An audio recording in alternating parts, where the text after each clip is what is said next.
to every single Jamaican what has gone wrong in this country, why our life don't seem to be improving.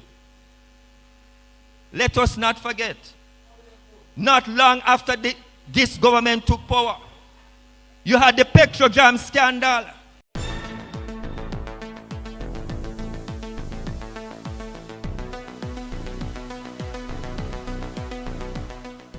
Always. Well easy. Comrades, a good evening to you all. Comrades, let me thank you for coming out this evening as we come together to celebrate the second anniversary of the Frome Division's return to the PMP quarters.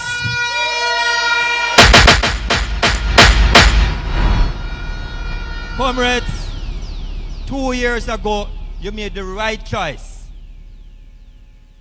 in electing Comrade Lewis as your councillor.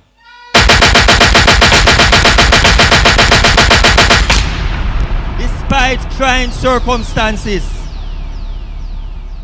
Frome Division prevails. Frome Division has risen from the ashes, and Frome Division has taken off. Comrades, your presence here this evening is nothing less than historical. Because whether you want to believe it or not, we are living in a moment of history. Not so good part of history. And so every one of us will be called upon to correct the path that we are on. Let me pause to recognize that June 11th this year was Roger Clark's birthday. Make some noise in recognition.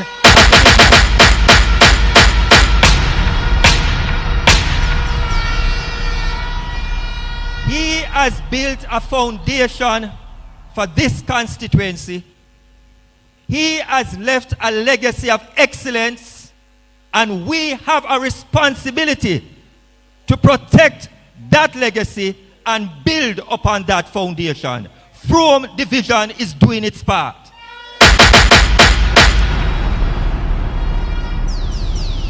Let me point out the obvious, and those who have ears to hear, let them hear.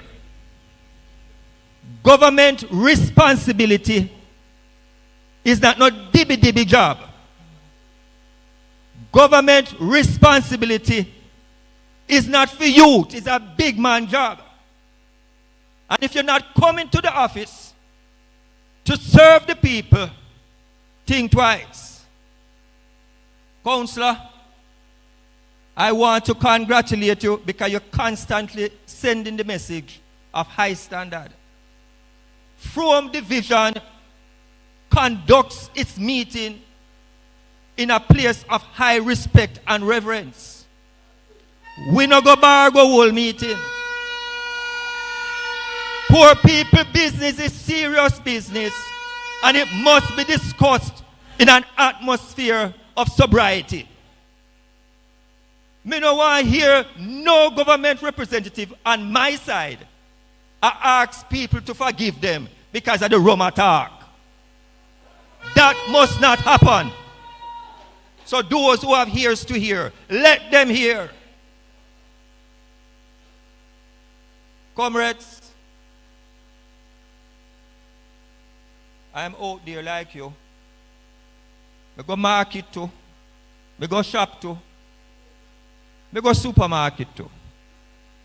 I know what you're feeling. If you feel that no matter how hard you work, your life now move forward, you are not to be totally blamed. If you feel that when you look around you, everything seems to be going down, you are not to be blamed. It is the Jamaica Labour Party government that must take full responsibility of the dire straits that this country is in. I want you to remain sharp, comrades. Let us not forget. I'm asking you, let us not forget. Let us remind ourselves so we can carry the message to street and lane to every single Jamaican what has gone wrong in this country, why our life don't seem to be improving. Let us not forget. Not long after this government took power, you had the Petrojam scandal. 500,000 barrels of oil. Up to today, them can't account for it. You have people getting jobs in high position who did not qualify to be there.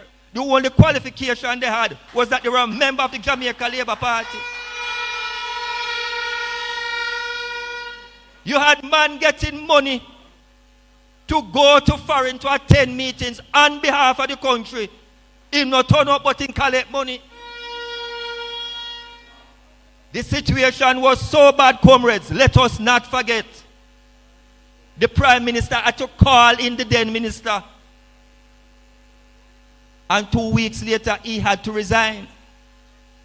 The Prime Minister himself judged his own minister and found him wanting. And to date, him cannot get back a ministerial post. Me say I catch somewhere in a Westmoreland here. Must open gas station. Comrades, let us not forget. This is the government of scandal and they have to be removed. Not long after, the then security minister, I try to play a 3-card trick pan way. Take $400 million get car dealer for carrying second-hand car for police. Police can't do work in a pro box.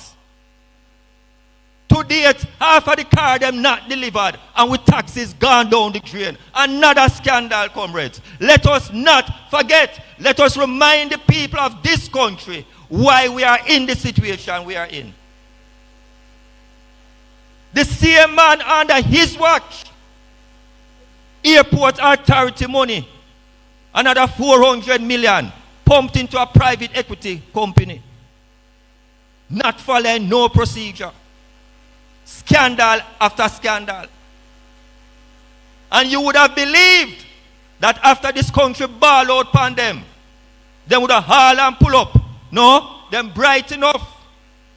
Them come back with Ruel Reid from the Ministry of Education with the Caribbean Maritime Institute of here. Millions upon millions of dollars.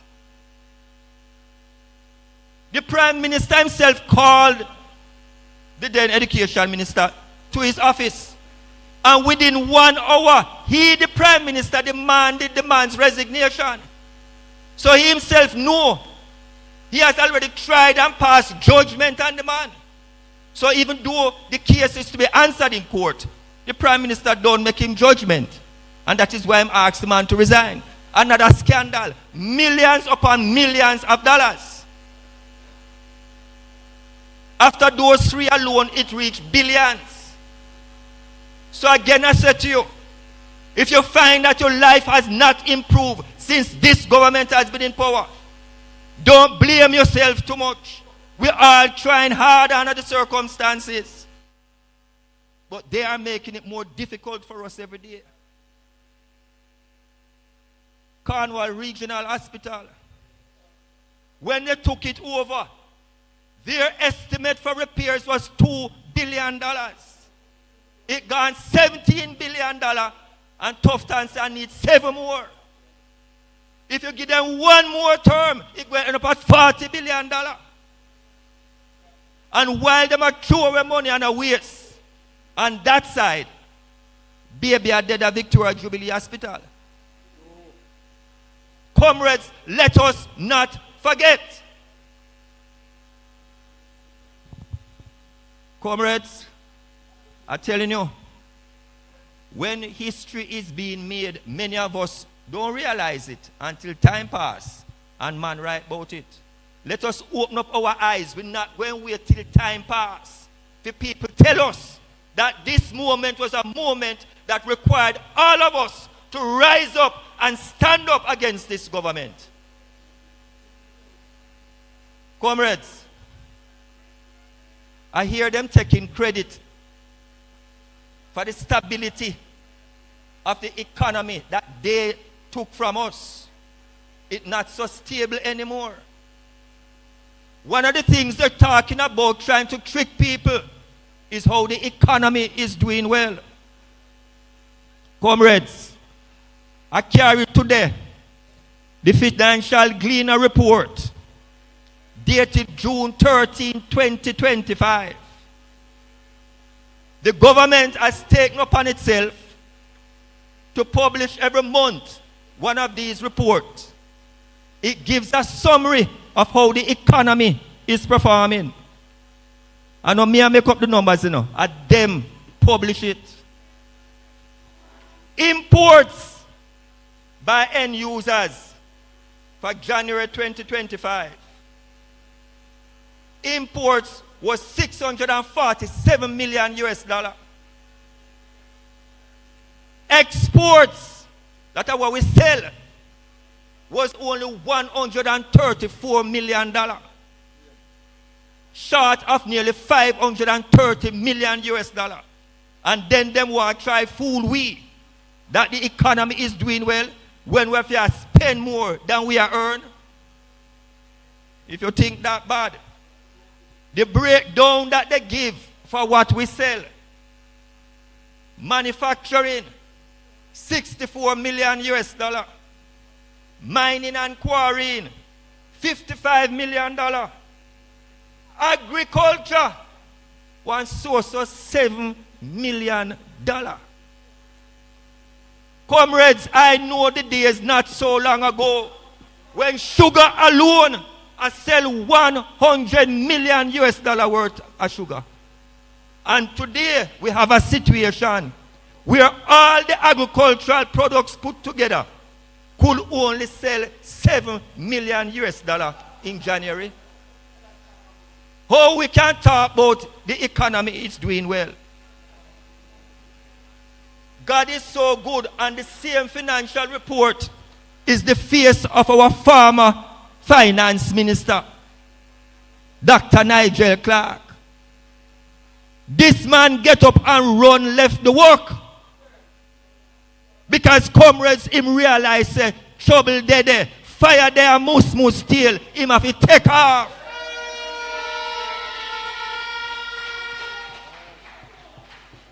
And the same man who we had in charge of our money, and now him gone a foreign and I make long distance speech about how to grow the Caribbean. Why him never tell me that when he was here? Why him have to wait till him they are foreign?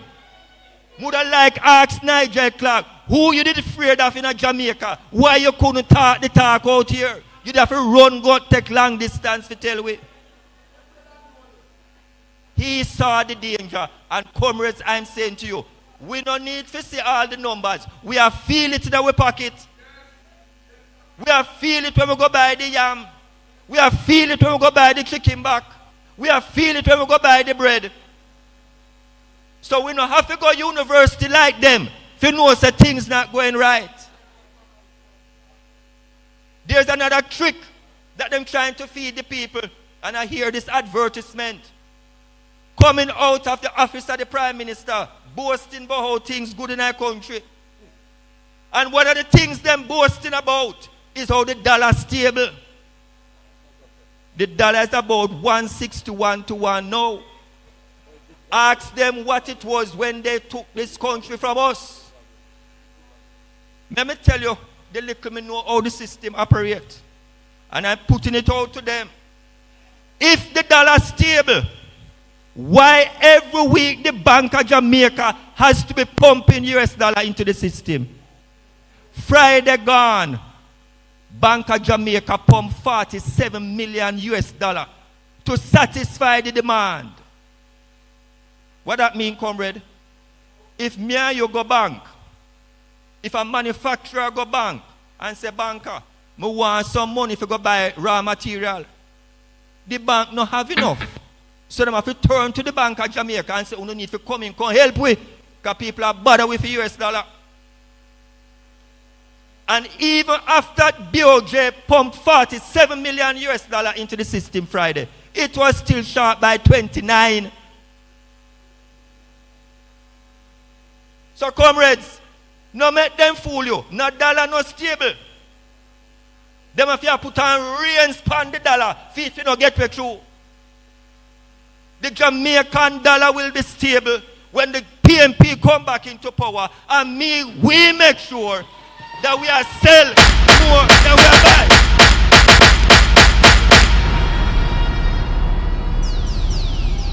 buy. Let us not forget, comrades, when they took power in 2007, the then Prime Minister, Bruce Golding, he went to the IMF and they struck a deal. And they could not pass one test from the IMF. IMF cut them off. They set the test and they themselves can't pass them own test. God is good. We came back by 2012. And our dear Prime Minister, Portia Lucretia Simpson Miller,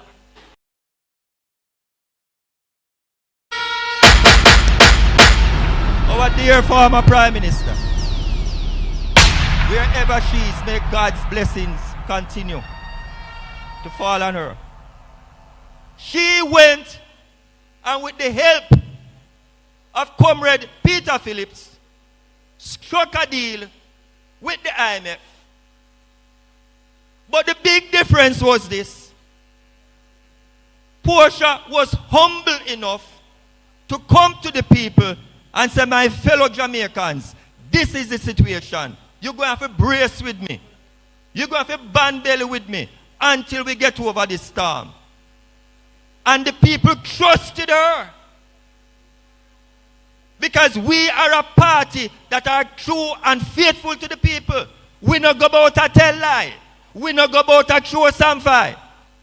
We carry the truth to the people, whether bitter or sweet. And together we ride it out. Comrades, whatever good position the economy is in today, let nobody fool you. That is a result of the work of the People's National Party. Labor rights have nothing to do with that. The economy situation is like a farmer man. He see a piece of bushland. Him go in bush it down. Him go in fork it up. Him go in plant the seed. And him take care of that plant until it turn tree and start show blossom. And when it a show blossom and about to give fruits, at that time, them take it from we. Them come just in time to come reap fruits. Fruits being born from the effort of the People's National Party, not the Jamaica Labour Party. And I'm saying to you, comrades, I am saying to you, don't let the situation get worse. Because if we make the mistake and give them one more term, I don't know who can save we. Dog na nyam we supper because there has been no supper for nyam.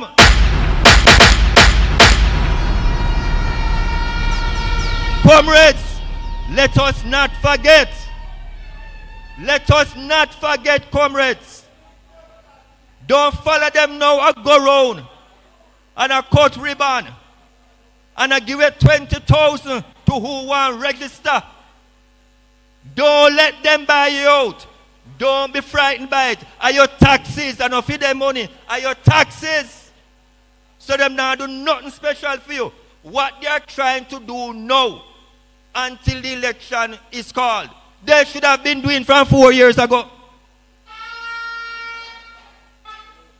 Comrades, I hear the Prime Minister make some remarks. And listen to me. It must be taken serious. At a particular constituency conference of his party, him say, you and me, the Jamaican people, we ignorant and bad mind. Those were the words him used to describe us.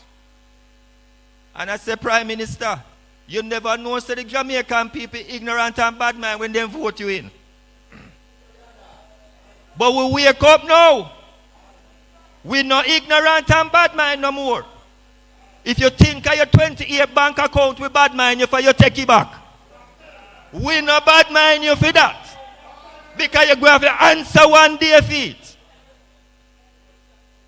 We the people deserve better respect. We deserve it. Most recently, and comrades, listen to me, the utterances coming from the Jamaica Labour Party is a threat to our democracy and our freedom. The Prime Minister himself said, him don't need an opposition. His own people will tell him, this is the democracy laid down by the constitution of this country. We have a government and we have an opposition. That is how it has always been, and that is how we intend for it to stay. So if he feels he can turn this country into a one-party state, he's making a sad mistake. Comrades, let us not forget. Desmond Mackenzie get up and he's making a similar talk. That they will never give up this country to the PNP. That is not his decision to make. The people of this country will make that decision on election day. And I'm going to see if you're not going to give it up. Because you can't hold on to it by force. Comrades, there's a clear and present danger facing us.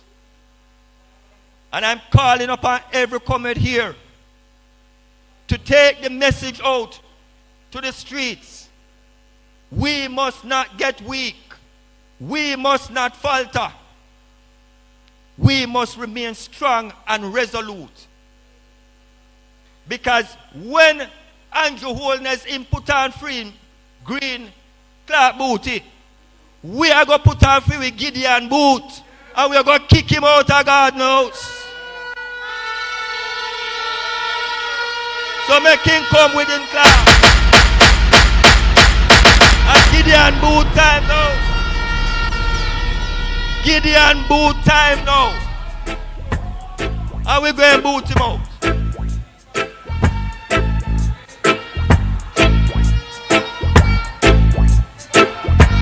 Comrades.